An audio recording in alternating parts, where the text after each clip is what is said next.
அனைவருக்கும் வணக்கம். உங்கள் திருப்பூர் காளீஸ்வரி பேசுகிறேங்க. நம்ம இப்போ இந்த வீடியோவில் பார்க்க போகிறது பார்த்தீங்க அப்படின்னா ஆவணி மாதத்துக்குண்டான ராசியில் பார்க்கக்கூடிய ராசி மகர ராசி. மகர ராசி மற்றும் மகர லக்னக்காரர்களுக்கு இந்த ஆவணி மாதம் எப்படி இருக்குன்னு பார்க்கலாங்க. உங்களுடைய சிந்தனை செயல்பாடுகள் ஒரு சில விஷயங்கள் என்ன அப்படின்னு பார்த்தீங்கன்னா ஒரு போராட்டத்தை கொடுக்கக்கூடிய அமைப்பு இருக்கும். அது எப்படி அப்படின்னா செய்யலாமா வேண்டாமான்னு ஒரு குழப்பத்தை கொடுக்கக்கூடிய அமைப்பு அப்படின்றது தான். ஆனாலும் கூட நீங்கள் செய்யும் காரியத்தில் வெற்றி காண்பீர்கள், கவலைப்படாமல் செய்யலாம் அப்படின்ற விஷயம்தான். இரண்டாவதாக வருமானம் சார்ந்த விஷயங்கள் அப்படிங்கும்போது வரவுகளும் செலவுகளும் சரிசமமாக இருந்தாலும் உங்களுக்கான செலவுகள் அதீதமாக இருக்கும் அப்படின்றது தான். ரெண்டாவதாக குடும்ப உறவுகளால் மேன்மையும் சந்தோஷமும் நிலவக்கூடிய ஒரு மாதம் அப்படின்னே சொல்லலாங்க. எடுத்த காரியத்தை செயல்படுத்தக்கூடிய அமைப்புகள் அபரீதமான வெற்றியை கொடுப்பதோடு அதிரடியான செயல்பாடுகளை கொடுக்கறதுனால கொஞ்சம் நிதானமாக செயல்படணும் அப்படின்றது தான். ஏன்னா கொஞ்சம் முரட்டுத்தனமான காரியத்தை கௌத்தம் பண்ணுற அமைப்பு இருக்கிறதுனால கொஞ்சம் நிதானமாக செய்தாலே நீங்கள் வெற்றி காணக்கூடிய சூழ்நிலை உருவாகும். இளைய சகோதர ரீதியாக மனக்கசப்புகள் வந்து போகக்கூடிய அமைப்பு இருக்கிறதுனால கவனமாக இருக்கக்கூடிய அமைப்பு இருக்குதுங்க. ரெண்டாவதாக பார்த்தீங்கன்னா இந்த மகர ராசி மகர லக்னக்காரர்களுக்கு 3ஆம் இடத்தில் ராகுங்கும் போது கமிஷன் ரீதியான வேலைகள், கம்யூனிகேஷன் சம்மந்தப்பட்ட வேலைகள் எல்லாமே சப்போர்ட்டிவாக இருக்கும். ஆனால் ஷியூரிட்டி கழுத்து அதே மாதிரியான விஷயங்களுக்கு நீங்கள் போகவே கூடாது. யாருக்காவது நீங்கள் முன்னுரிமையாக ஜாமீன் பண்ணீங்கன்னா அதுக்கு நீங்கள் தான் பொறுப்பேற்றுக்கக்கூடிய அமைப்பு ஏற்படுத்திடும். ஸோ கவனமாக இருக்கணும் அப்படின்றது ஒரு விஷயந்தாங்க. ரெண்டாவதாக பார்த்தீங்க அப்படின்னா உடல் ரீதியான விஷயங்கள் அப்படிங்கும்போது ஆரோக்கியம் சார்ந்த விஷயங்கள் அற்புதமாக நல்ல ஒரு அமைப்பாகவும் குலதெய்வத்தின் அனுக்கிரகம் பரிபூரணமாக கிடைக்கக்கூடிய சூழ்நிலை உருவாகுது. எதிர்மறை சிந்தனைகள் செயல்பாடுகள் அதிகம் இருப்பதால் தேவையற்ற சிந்தனைகளை நீங்கள் தவிர்த்து கொள்வது நல்ல விஷயம்.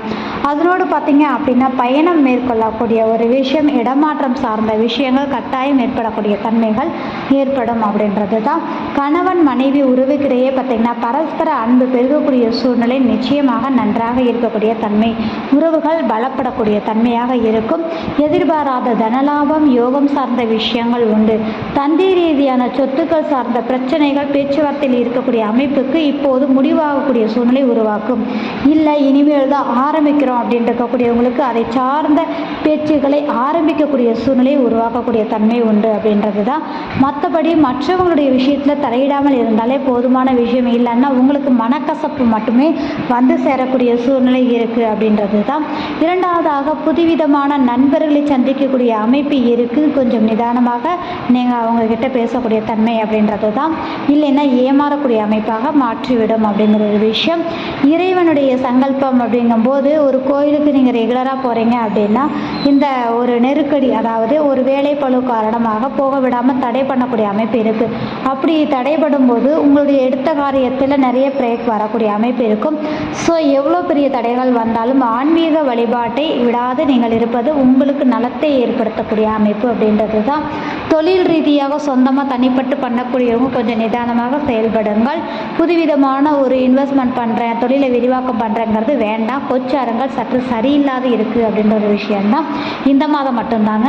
ஸோ அதுக்கு அடுத்து பார்த்தீங்க அப்படின்னா இந்த காலகட்டங்கள் மதிப்பு மரியாதை சார்ந்த விஷயத்தில் ஒரு தடுமாற்றமும் பேர் கிடக்கூடிய சூழ்நிலை இல்லை அவமானம் சார்ந்த விஷயங்கள் ஏற்பட வாய்ப்பு இருக்கிறதுனால அதுக்கு இடம் கொடுக்காமல் இருப்பது நல்ல விஷயம். நம்மளுடைய செயல்பாடுகள் நமக்கு தேவையா என்பதை உணர்ந்து நாம் செயல்படும் போது முடிந்த வரைக்கான பிரச்சனைகள்லேருந்து நிவர்த்தியாகக்கூடிய அமைப்பு கண்டிப்பாக உருவாக்கக்கூடிய ஒரு விஷயம் அப்படின்றது தான். அதே மாதிரி பார்த்தீங்க அப்படின்னா தந்தை உறவுகள் ரீதியான ஒரு விஷயத்தில் இணக்கத்தையும் மேன்மையும் கொடுக்கக்கூடிய அமைப்பு இருந்தாலும் கூட ஒரு சில சங்கட்டங்கள் உருவாகி மறையக்கூடிய தன்மைகள் உண்டு அப்படின்றது தான். நண்பர்கள் மத்தியில் பார்த்தீங்க அப்படின்னா எதிர்பார்த்த காரியம் கைகூடும். சேவிங்ஸு சுப செலவுகளாக மாறும். வீட்டில் பார்த்தீங்கன்னா சுப நிகழ்வுகள் நடக்கிறது. இது மாதிரியான விஷயங்கள் உங்களுக்கு சப்போர்ட்டிவாக இருக்கக்கூடிய தன்மைகள் உண்டு அப்படின்றது தான். அதே மாதிரி மூத்த உறவுகளால் உங்களுக்கு நல்ல ஒரு மேன்மையும் அவர்களுடன் பயணிக்கக்கூடிய ஒரு தன்மையையும் ஏற்படுத்தக்கூடிய சூழ்நிலையை உருவாக்கும் அப்படின்ற ஒரு விஷயங்க. இரண்டாவதாக பார்த்தீங்க அப்படின்னா அலைச்சல் அதிகமாக இருந்தாலும் உங்களுக்கான தேவையான அலைச்சலாக ஏற்படுத்தி கொள்ளும் போது உங்களுக்கு அதன் ரீதியான ஒரு ஆதாயத்தை சந்திக்கக்கூடிய சூழ்நிலை இருக்கும். அரசாங்கம் அரசியல் ரீதியாக இருக்கக்கூடிய நபர்களுக்கு இந்த காலகட்டம் ஜாக்பாட்னு சொல்லக்கூடிய எதிர்பாராத யோகத்தை கொடுக்கக்கூடிய அமைப்பு அப்படின்னே சொல்லலாம். இரண்டாவதாக பார்த்தீங்க அப்படின்னா காதல் சார்ந்து இருக்கக்கூடிய நபர்களுக்கு இந்த காலகட்டங்களில் தேவையில்லாத மன சங்கட்டங்கள் பிரிவினை கொடுக்கறதுனால விட்டு கொடுத்து செல்வது நல்ல விஷயங்க. அது மட்டும் இல்லாது உங்களுக்கு படிக்கக்கூடிய குழந்தைகள் சார்ந்த விஷயங்கள் நல்ல படிக்கக்கூடிய அமைப்பும், மெமரி பவர் அதிகமாக நல்ல ஒரு அமைப்பு இருக்கக்கூடிய ஒரு சூழல். உங்கள் குழந்தைகளாலும் உங்களுக்கு நல்ல ஒரு மேன்மையான ஒரு சூழ்நிலை ஏற்படுத்தக்கூடிய அமைப்பு இருக்கிறதுனால மகர ராசி மகர லக்னக்காரர்களுக்கு ஆவணி மாத பலன்கள் அப்படிங்கும்போது அற்புதமாக இருக்கக்கூடிய சூழ்நிலை தாங்க. ப்ராப்பர்ட்டி ரீதியான கொடுக்கல் வாங்கல் சார்ந்த நிகழ்வுகள் உங்களுக்கு கண்டிப்பாக ஏற்படக்கூடிய தன்மை, அதனால் உங்களுக்கு லாபம் கிடைக்கக்கூடிய சூழல் உருவாகக்கூடிய ஒரு விஷயம் அப்படிங்கிறது தான். மற்றபடி அப்படிங்கும்போது இந்த மாதம் அப்படிங்கும்போது ஒரு சில விஷயங்கள் செய்யலாமா வேண்டாமான்ற தடைகளுக்கு உண்டான ஒரு சிந்தனை தான். அதை மட்டும் கொஞ்சம் நிதானமாக ஹேண்டில் பண்ணுங்க அப்படின்னா இந்த மாதம் உங்களுக்கு யோகமான மாதம் அப்படின்னே சொல்லலாங்க. இந்த வீடியோ பார்க்கக்கூடிய நபர்கள் லைக் பண்ணுங்கள், கமெண்ட் பண்ணுங்கள், மறக்காமல் சப்ஸ்கிரைப் பண்ணுங்கள். மிக்க நன்றி.